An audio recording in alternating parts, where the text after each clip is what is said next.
Isso aí, galerinha, vamos começar fazendo umas questõezinhas aqui da Física 3D, página 9, exercício 8.1. Duas crianças observam um aquário com a forma de um paralelepípedo cujas arestas são opacas. Uma delas afirma que há no aquário apenas um peixinho.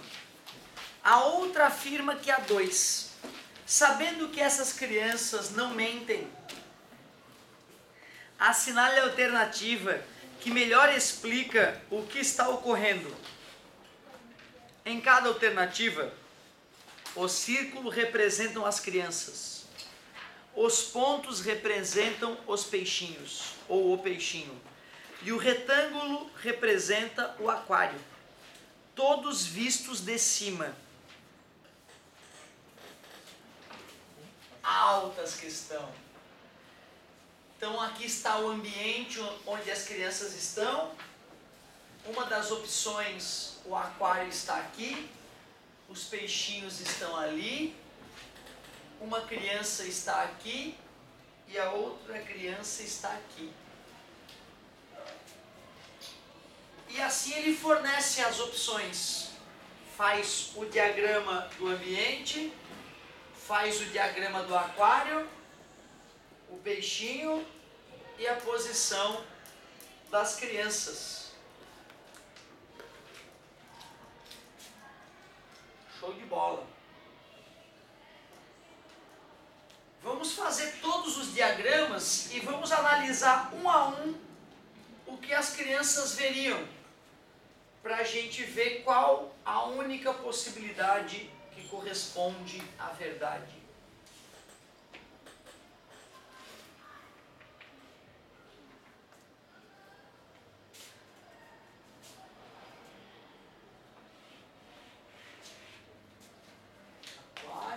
Que aquário, hein? Mas que aquário!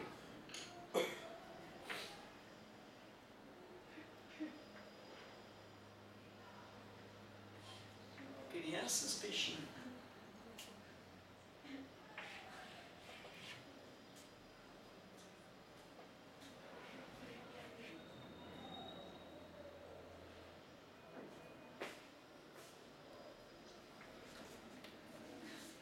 O mais legal dessa questão é que é uma questão que nem parece uma questão de física, né? O cara, mas sim, que física é que tem nessa questão? É pura física, né? Pura física. Essa criança vai ver quantos peixinhos? A luz sai desse peixinho, sofre refração, ao sair da água para o ar, bate no olho da criança. A luz do peixinho sofre refração ou mínima refração, a criança vê dois peixinhos. O raio de luz que atravessa da água para o ar bate no olho da criança, vem um raio de luz, sofre refração, a criança até pode ver um dos peixinhos numa posição errada, né? Mas vai ver. As duas crianças ali veriam dois peixinhos, só que as crianças não mentem. Concorda comigo? Então essa situação não pode, porque as duas crianças falariam que vem dois peixinhos, e uma delas só vê um, não é isso? A outra vê dois.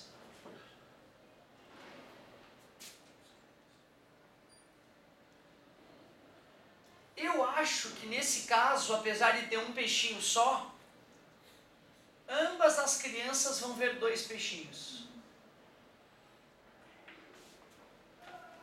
Concordam? O raio de luz ao sair da água e ir para o ar vai sofrer um desvio. Então a criança naquele ângulo, naquela esquina que ela está, ela consegue ver um peixinho olhando pelo lado de cá e ver um peixinho olhando pelo lado de cá. E o louco é que ela acha que são dois peixinhos diferentes, ó. Mesmo com um peixinho só, ela acha que são dois, está bem na esquina. Um raio refrata para um lado, o outro refrata para o outro. E como a luz anda em linha reta para o cérebro do observador, a pessoa julga que são dois peixinhos. A mesma coisa acontece para o outro observador. Ó. Um raio de luz que vai da água para o ar sofre desvio, ele vê o peixinho ali. Ó. O raio que bate, que sai da água e vai para o ar sofre o desvio, ele vê o peixinho aqui. Ó. E como um peixinho está de um lado e outro do outro, ele supõe que são dois peixes diferentes, não um só. Então essa aí deu problema. Apesar de ter um peixe só, como elas estão na esquina do aquário, ambas veriam dois, mas as crianças não mentem, essas crianças. Vocês já viram aquele... Eu não vi muitos desses programas, mas eu já vi alguns deles, acho que uns 2, jogos numéricos. É um magrão, um gurizão, bem magrão que ele é, né, está em matemática, né, especialista em estatística, formado em matemática, especialista em estatística, e ele mostra algumas coisas interessantes. E um dos programas dele é sobre a mentira. Ele te ensina a como perceber como a pessoa está mentindo, mostra como é que a ciência detecta, né, a mentira das pessoas. E aí ele dá números lá que são assustadores. Assustadores não, assustadores porque não conhece o ser humano, né? Eu achava que eu era um mentiroso patológico quando eu era guri pequeno, porque eu percebia que eu mentia muito, né? Eu sempre mentia a meu favor, né? E sempre aumentava as coisas do meu ponto de vista. E eu pensava, meu Deus, eu acho que eu sou doente. Eu percebia que eu estava mentindo e me analisava, meu Deus, eu menti de novo. E eu me cobrava isso, pô, não posso mentir, daqui a pouco eu estava mentindo de novo. E aí nesse programa ele fala lá, né, que as crianças até uma certa idade contam 5 mentiras a cada minuto. E aí depois de uma certa idade aumenta e depois volta a diminuir um pouquinho. Mas que as pessoas continuam mentindo até o final da vida. E não é que uma ou outra pessoa, é que as pessoas mentem. Sempre. Não existe pessoa que não minta. Loucura saber disso, né? Saber que tu mente, hoje tu mentiu algumas vezes já. E são mentiras suaves, entendeu? São pequenas distorções da realidade. E que nem vai mudar nada na tua vida, mas é uma mentira. Né? Tu não contou exatamente aquilo que tu viveu, já foi uma alteraçãozinha. E tu sabe disso, né? Isso é muito doido, né, cara? O bacana não é só tu saber que tu mente, é tu analisar a tua quantidade de mentira é razoável e as mentiras que tu conta são mentiras perdoáveis ou são mentiras que realmente deturpam a realidade de quem conversa contigo e fazem com que as pessoas te enxerguem muito diferente do que tu é. Né? Então tu vê que interessante, né? Muito doido saber que a gente mente, mas essas crianças não. E aí? É essa aqui, né? Não? Não. As duas estão vendo 2. A luz que sai da água e vai para o ar sofre um desvio. Esse cara vê um peixinho só. A luz que sai do ar e vai para da água e vai para o ar sofre um desvio. Esse cara vê um peixinho só. Eles veem os peixinhos em lugares diferentes da realidade, mas cada um só vê um peixinho. É a resposta? A luz que sai da água e vai para o ar sofre um desvio. O cérebro diz que a luz anda em linha reta. Ele vê o peixinho no lugar errado, mas só um peixinho. Porém, o raio de luz que tenta sair do aquário por essa esquina se afasta da normal. Hoje nós vamos discutir por que se afasta da normal. Então ele vê um peixinho nesse cantinho. Mas um raio de luz que refletido pelo peixinho tenta sair pela outra esquina, ao sair da água para o ar se afasta da normal, bate no olho do observador e ele enxerga um peixinho num lugar diferente, dando a sensação de que são 2. Uma das crianças verá 2 peixinhos, a outra verá um peixinho, e elas não estão mentindo. Elas estão iludidas pela refração da água. Era o aquário D. Muito legal a questão, criativa pra caramba. Esse cara vê um peixinho só, esse cara vê 2 também, né? Não, ele não está bem na esquina. Então esse raio de luz até atinge o olho dele. Agora o raio de luz que sai por aqui não vai atingir o olho dele, mas também daria para ficar confuso naquele item ali. Porra, que questão legal, cara. E bem a cara do Enem. O que o gabarito diz? Isso aí até eu gosto de ver o gabarito, é isso mesmo. Show.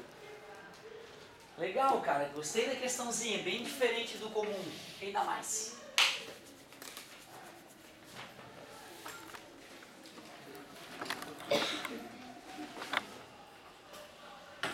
Quem dá mais? 0708.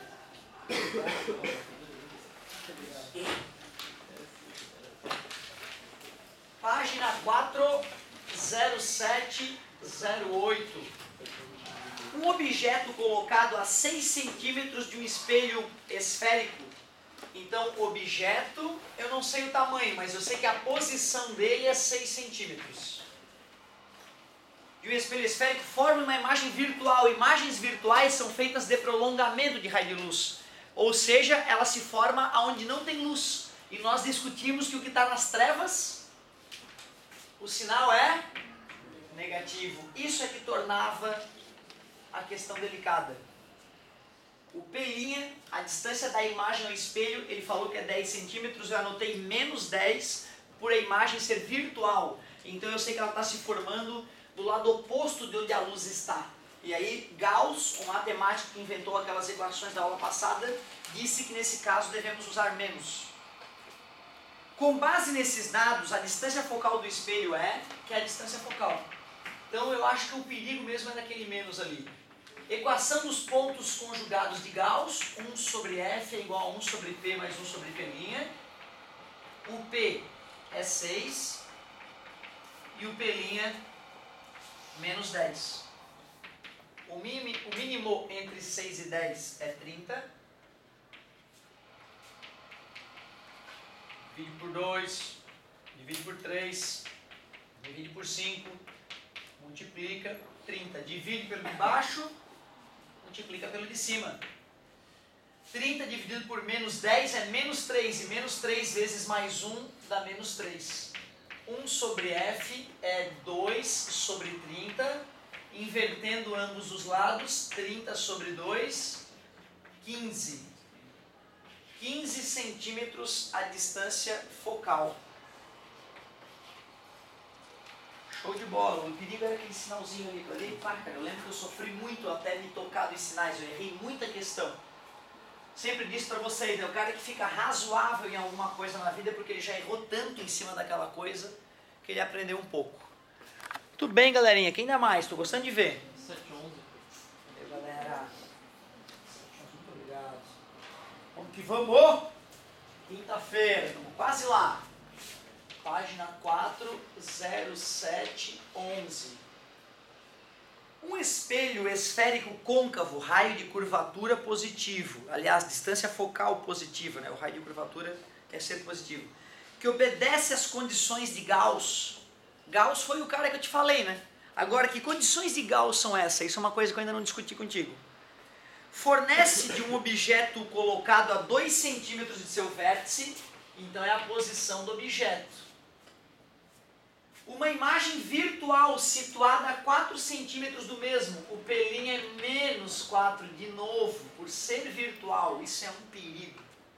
Se utilizássemos este espelho como refletor do farol de um carro, no qual os raios luminosos refletidos são paralelos, a distância entre o filamento da lâmpada e o vértice do espelho deve ser igual a... Primeiro ele me falou, né? Tem um espelho em que isso aqui está acontecendo. Só que o safado quer usar esse espelho como um refletor de um farol de carro. O farol de um carro tem que ter uma lâmpada, né? Uma lâmpadazinha ali, olha ali a lâmpada. Ele diz que nesse farol os raios de luz têm que ser refletidos paralelamente, né? Certo? Se esses raios são refletidos paralelamente, eles chegaram por onde? Tem que chegar pelo foco, né? Mas eles não saem do filamento da lâmpada. Então o filamento da lâmpada tem que estar bem no foco. Resumindo, a pergunta dele foi, qual é a distância focal? Só que ele disfarçou a pergunta como um novo problema, certo? Então a pergunta é idêntica da questão anterior, é a mesma questão anterior disfarçada. Ótima questão, cara, e que bom que veio uma depois da outra. Pra gente perceber, né, que às vezes a questão é simples, só que ele disfarça a questão com uma pergunta que tira a nossa concentração. Uma aluna me perguntou uma questão muito legal, o desafio da OBA. Um astronauta orbita um planeta rasante à superfície. Sabendo que ele usa relógio, qual é o planeta? Essa é a pergunta da OBA, Olimpíada Brasileira de Astronomia e Astronáutica. Um astronauta orbita um planeta desconhecido, rasante à superfície. Sabendo que ele usa relógio, qual é o planeta? Às vezes, né, a informação que ele te dá não pode ser para não te ajudar, pode ser para avacalhar contigo, para te distrair, né? Eu não vou responder. Então, olha só, página 4, questão 0711. Página 4, questão 0711. Ele perguntou qual é a distância focal, porém, ele perguntou de uma forma enigmática. 1 sobre F é igual a 1 sobre P mais 1 sobre P'. 1 sobre F é 1 sobre 2 mais 1 sobre menos 4. 1 sobre F é igual, tira o mínimo, 4, divide pelo de baixo, multiplica pelo de cima. Cuidado com os sinais. 1 sobre F é 1 sobre 4, invertendo 4. O filamento da lâmpada tem que estar 4 centímetros, assim todo o raio de luz que sai do filamento já sai do foco. E se sai do foco, é refletido paralelo. Anderson, Foi. essa pergunta que tu acabou de fazer, o relógio não faz sentido, né? Dá pra perguntar. Eu não sei porque eu não quis ver a resposta. Me perguntaram Porque isso relógio hoje. eu posso usar em Eu qualquer dei uma lugar. dica para colega. Eu dei uma dica para ela, que é parecida com a tua ideia. Acho que tu vai matar o problema. Eu acho que o relógio não tem nada a ver. Desconhecido? É um planeta desconhecido. Mas tu vê, ele é desconhecido. Se for um planeta totalmente desconhecido, eu não vou saber o nome dele. Então tem que ser um dos planetas do sistema solar, né? Concorda comigo? Sim, sabe? E se o relógio não tem a ver, o que tem a ver? Ele está perto da superfície. Está perto da superfície. Como é que um cara vai orbitar próximo da superfície de um planeta? Por quê? Pode ser, interessante a tua ideia.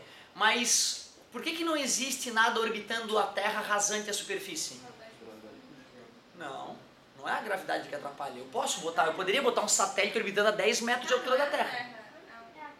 Não pode ser a Não Terra. pode ser a Terra, um planeta Por que não tem... Não, é assim, ó, é exatamente, planeta desconhecido que a pessoa não sabe qual é o planeta ainda, ela tem que achar, poderia até ser a resposta à Terra, poderia ser.